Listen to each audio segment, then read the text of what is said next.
Hi there. Thanks for clicking on this video. This is an interview with Ashton Forbes, where we discuss the disappearance of Malaysian Airlines Flight 370, which disappeared back in 2014. This is a excerpt from an interview that I did with KFFR Community Radio. And due to this being my first interview, I had some technical problems that resulted in me not hitting record at the beginning of this call. So I'm just giving you this quick introduction before we jump here right into the video.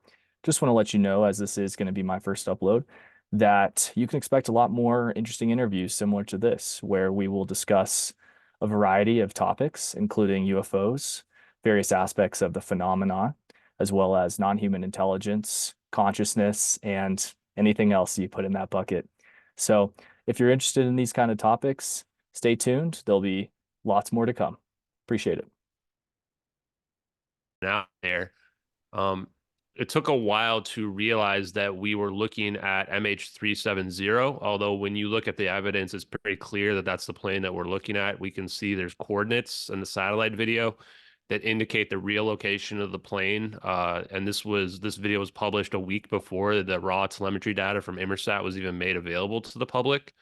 And so this is probably some of the strongest evidence. So what we're looking at is, really at MH370. The satellite videos also seems to show a Citrix session logged into the actual Intel Spy satellite database and a cropped field of view. These are all very specific things that somebody would have to do and even think of, especially if they were hoaxing these videos.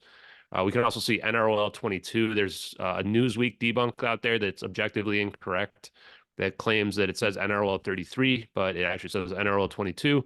This is important because NROL 33 was not shot up into outer space till after the plane went missing, but NROL 22 was sent into space in 2006. And that was actually the start of the SBIRS system, which is the space-based infrared system, which is our most powerful spy satellite surveillance system, which I don't think the public realizes, but they take imagery of the entire planet every 10 seconds, and they can create, apparently, real-time video playback or recorded video playback anytime they want. As to what happened to this plane, they're never going to find that plane in the South Indian Ocean. I'm just going to go ahead and make that bold statement because that plane never went to the South Indian Ocean, because I think that what we're looking at in these videos is what really happened to the plane. And that's the reason why we never found it. Even though we did the most expensive and extensive search in history, even though they had pinpointed the location of the plane being on the seventh arc based on a novel analysis that was done of the Inmarsat satellite pings, they should have found the plane. They should have found anything. They found literally nothing in the South Indian Ocean, not one piece of the plane they found there. No debris whatsoever washed ashore on Australia, even though that would be the most logical place for debris to show up, given that the plane, by these narratives out there, claim that it crashed into the South Indian Ocean. Instead, they found a few pieces of debris, and I say few because they found almost nothing, less than 1% of the plane in total, with all of the pieces that they found, and they washed up in Africa. Africa is 3,000 miles away from the location of where this plane supposedly crashed. They decided to do some debris drift analysis to assure themselves that they're not wrong.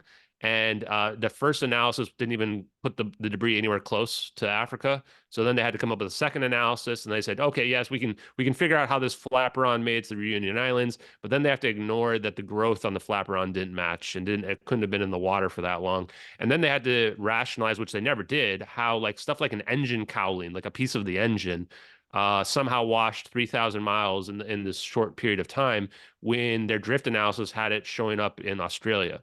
Right. So it turns out that when you dig into the evidence, there's very little to no evidence that the plane crashed in the South Indian Ocean.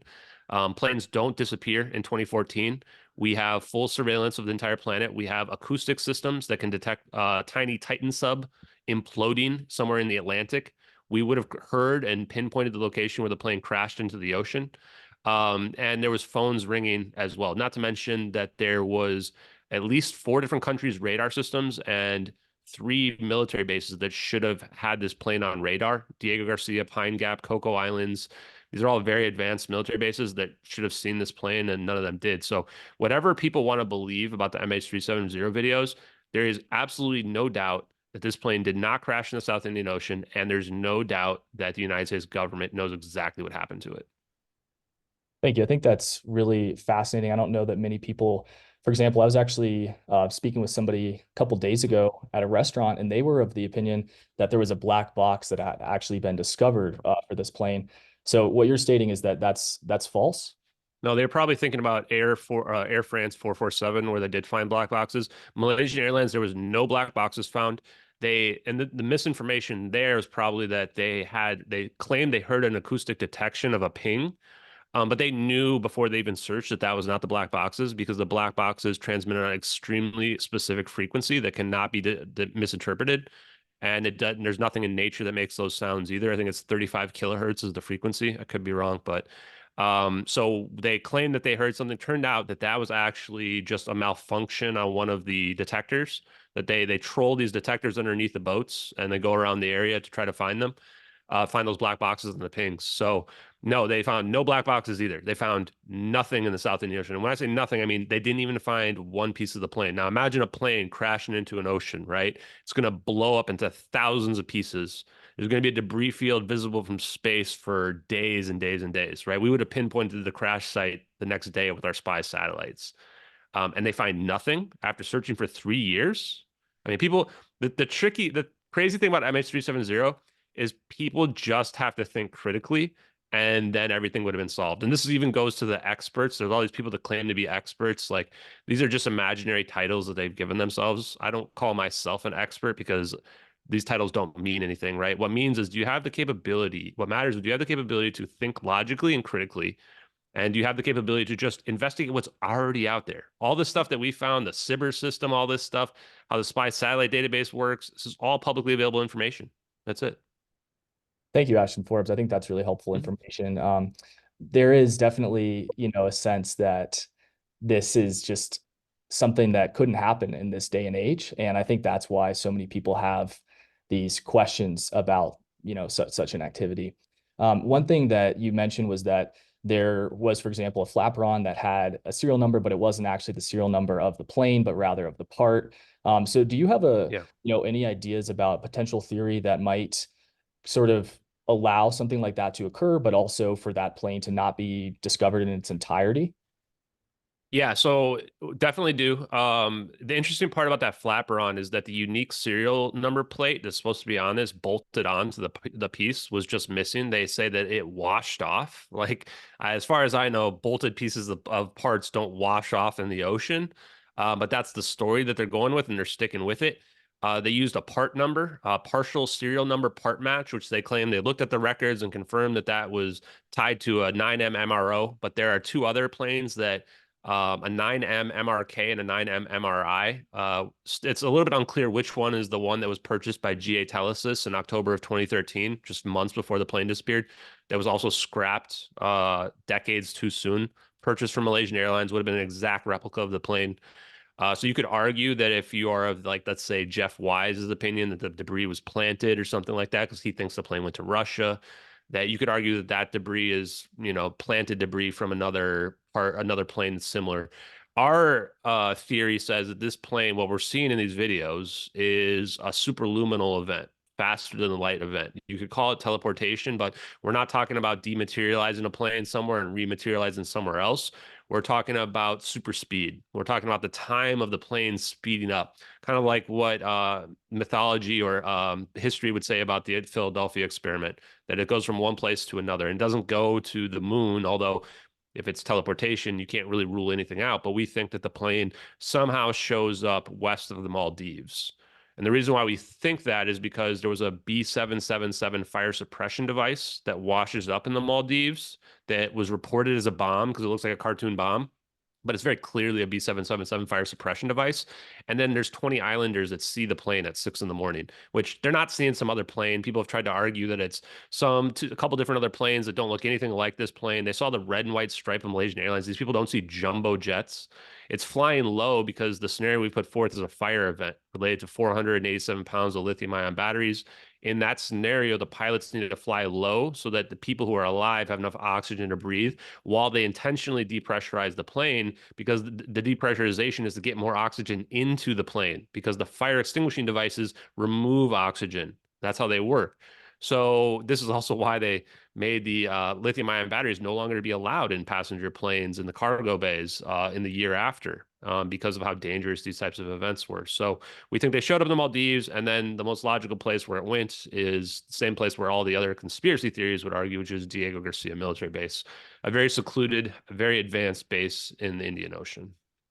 Thank you, Ashton Forbes. So you've had the opportunity to not just investigate this, but also to speak with some really powerful people in regards to the physics community. Yeah. And I'd love for you to just give us a little bit of sort of what has that experience been like? What are the things that were represented in those alleged videos that were then, at least by certain physicists, validated to sort of fall in line with the research that they're doing, perhaps on the experimental or on the theoretical side? Yeah, I think that's probably the most mind-blowing part to me is how the physicists and engineers, some that are extremely connected to the most powerful government engineers and scientists on the planet, have come out and started talking to me about this stuff.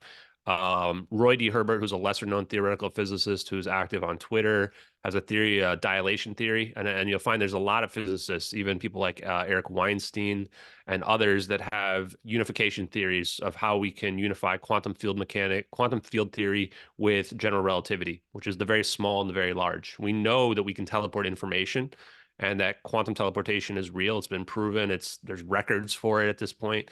Now, if you can scale that up, now you can teleport a larger object. If we can manipulate gravity, then we can create an Alcubierre drive, same thing as Star Trek warp drive, right? And create a gravity field or a bubble around a craft and have that from a relativistic standpoint move faster than the speed of light, even though from the people inside the plane, it would not appear as they're moving that fast. They just all of a sudden they're somewhere else, almost like Stargate, where you go through a portal and next thing you know, you're just on the other side. But if you were to have somebody looking at both sides, it would appear as though you're moving faster than the speed of light between the distances there. Um, Salvatore Pais and his patents, I want to mention him basically in every interview I do from this point going forward. He's got a high temperature superconductor patent. He's got inertial mass reduction for a multi transmedium craft patent, and he's got the high frequency gravitational wave generator. Mix these three together, and you've got the capability for what we would think of as a UFO. I'm not sure I believe in aliens necessarily, but I do believe that we've got advanced technology that can explain these videos. And these people, Salvatore Pais specifically, I set up multiple podcasts with him going over them. He thinks that this stuff validates his patents and his science, which I 100% agree that they do. And he would be in the know. He's literally a Navy engineer, like literally one. In fact, after my second one, and he did kind of a circuit where he went on, I think, 3 or 4 different podcasts as well, including mine, which I just set up for him. And now he's gone silent again, where, I think that he had to be very careful about the stuff he was saying. And it wouldn't surprise me if he's kind of been gagged now where, he was saying probably a little bit too much. Sure, that's quite possible. We will still try to get him on this show, though, either way. Thank you, Ashton Forbes, very much. This has been really helpful. And one thing that I'd like to go into now is, so we've had essentially, kind of just to step back from this for a moment, we've had a plane that has mysteriously disappeared. We have some videos which seem to showcase a possible future or a possible end to that plane. And then we kind of subsequently get your interaction with those videos and the sort of widespread information that you're able to get out enables folks who are actually doing research into these topics to sort of start speaking with you. So obviously, this is something that people need to go out and research on their own, and I would encourage them to do that. But I would like to really briefly, with the last 10 minutes or so that we have together, just kind of go into some of the implications of what you've learned and perhaps why folks may not be ready for such revelations. Yeah, I think one of the biggest things was when I got into the UFO community to find out how disjointed, dysfunctional, and divided the entire community is, even upon political lines. I just thought that was very surprising. I would have thought the UFO community in general would be more accepting of stuff like this, but it turns out the idea of super speed, hyperspeed, superluminal travel, teleportation, whatever you want to call it, is actually it's far more than what a normal person outside of this realm can accept, but it's even more than what a lot of these UFOologists and even UFO celebrities can accept that's out there. And I think that this technology can change the entire planet, even just room temperature superconductivity, which is something I've been reporting on very frequently. And there was just a recent conference last week that will change everything about our entire planet. But that's what enables some of these effects, these second order effects that seem like magic that are out there. It's also related to scalar physics. If you take the B field times the del cross operator, academia would teach you that it equals zero, but it does not. It actually equals A, and that will allow you to manipulate gravity through magnetic and electric potentials. It's really that simple. It's that it's hidden that easily, and that's the next revelation is that the default state of this information is not that it wants to be out there and be free. It actually wants to be hidden, and people want to keep it hidden. People don't want it to be real. This is how they're able to keep it hidden potentially for decades. This was the next revelation was not only is it easy to hide, but it's also potentially been out there forever. And even people ask, well, why wouldn't people come out? Well, some people do come out and they get discredited. Other people have no monetary incentive or they're afraid or they're manipulated by the government.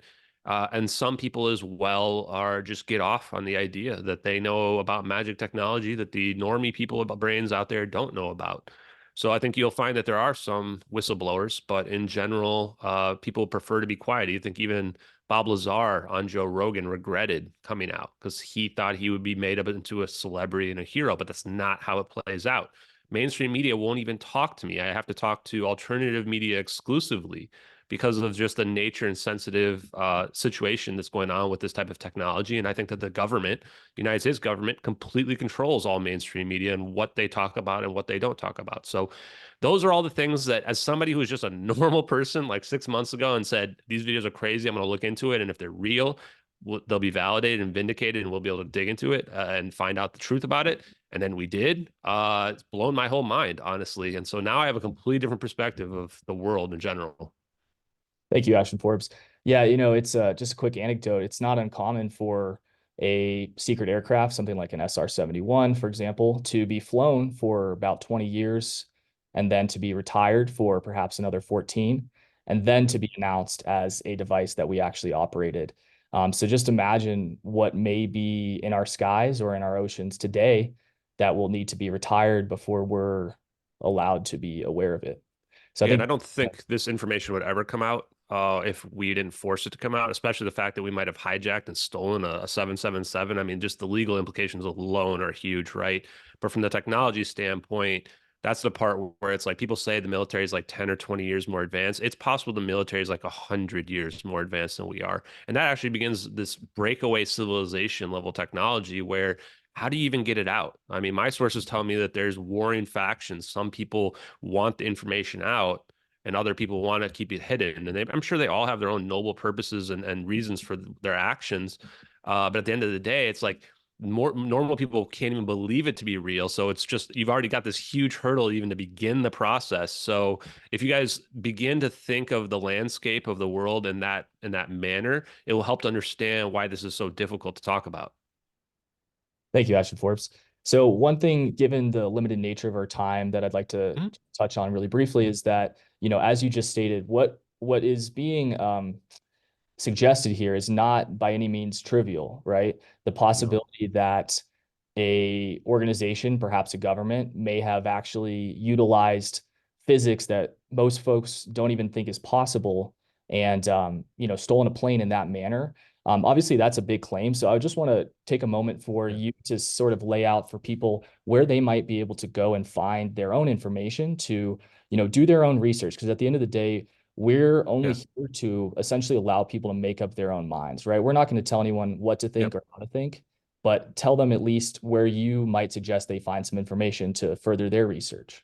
Yeah. So, I mean, honestly, the simplest place is my pinned tweet right now. Now, if you're watching this and it's been a year or so, you might have to dig around on my Twitter profile, but look for all evidence version 2 or 3 or whatever the most recent version is. I've made it available on Google Docs.